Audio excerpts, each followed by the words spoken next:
araw po sa inyong lahat. Ito naman po ang kaibigan nyo si Jake. Sa video natin ngayon, pag-usapan po natin yung company, no, at pamilya na very controversial, no, ang mga Diskaya.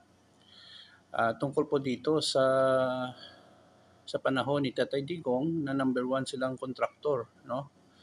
Nag-coincides po ito sa sinabi ni Sara Diskaya. Nagsimula daw sila nag-start sila sa DPWH way back 2016. Tama naman, no? Yun po ang pag-usapan natin. Kung bago lang kayo sa channel ko at gusto niyo ang video na ito, paki-like lang po, share, and huwag kalimutang mag-subscribe. Sa ngayon guys, very controversial po ang mga Diskaya at mga iba pang kontraktor kaugnay po dito sa maanomalya na flood control projects na bilyon-bilyong piso ang pera ng taong bayan na winalda sa mga palpak na flood control projects na maraming nasawi na biktima tuwing lumalakas ang ulan, bumabaha. So dito guys, no, according po dito sa ulat sa Impact Leadership, Diskaya St. Gerard was Duterte admin's number 1 contractor. Ayon po sa Philippine Center for Investigative Journalism. St. Gerard Construction, owned by the influential Diskaya family, emerged as the number 1 contractor during the Duterte administration Build program, according to a September 2018 report by the Philippine Center for Investigative Journalism, PCIJ. From July 2016 to December 2017, St. Gerard secured 12.3 billion worth of contracts despite having been suspended by the Department of Public Works and Highways or DPWH over the submission of spurious tax clearance documents.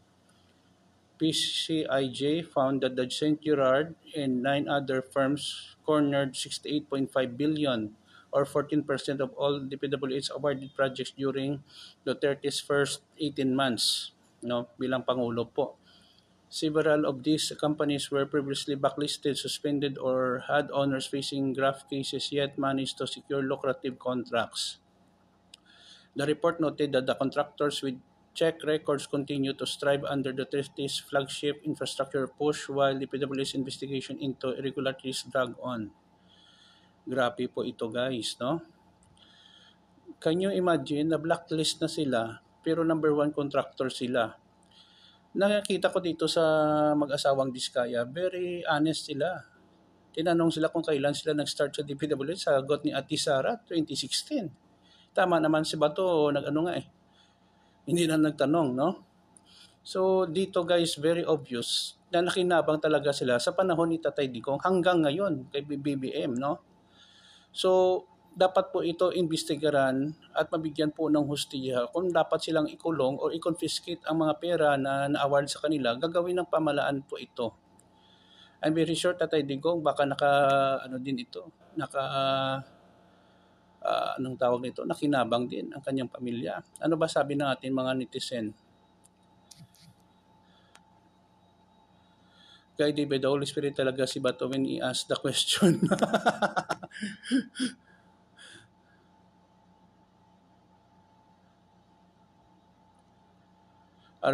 Ito po, the contract between the Diskayas and DPWH was signed March 2016 during the last days of Pinoy presidency. Duterte assumed the presidency July 1, 2016. Well, ganun pa rin. Mga ghost project, Empire pala.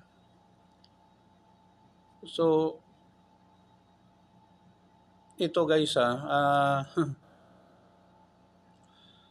may mga bagay po na napakahirap, no? Kasi maraming nadidisgrasya sa mga palpak na mga project, bumabaha. So dito, sabi ng isa, Diskaya grows big during 2016 Duterte presidency as told to the Senate. Tama naman, no? So, yun po guys, no? Dapat po mabigyan po ito ng aksyon ng ating pamahalaan at wag ng parisan, no? Kung kailan magbayad sila, dapat gawin na ng pamahalaan kasi marami ng tao ang nadidisgrasya sa mga palpak na flood control project. Yun lang po guys, maraming salamat sa inyong panonood at suporta. Please like, share, and huwag kalimutang mag-subscribe sa channel ko. Mahal ko kayo. Kita-kita po tayo sa sunod na video. Ito naman po ang kaibigan si Jake. Paalam. I love you all.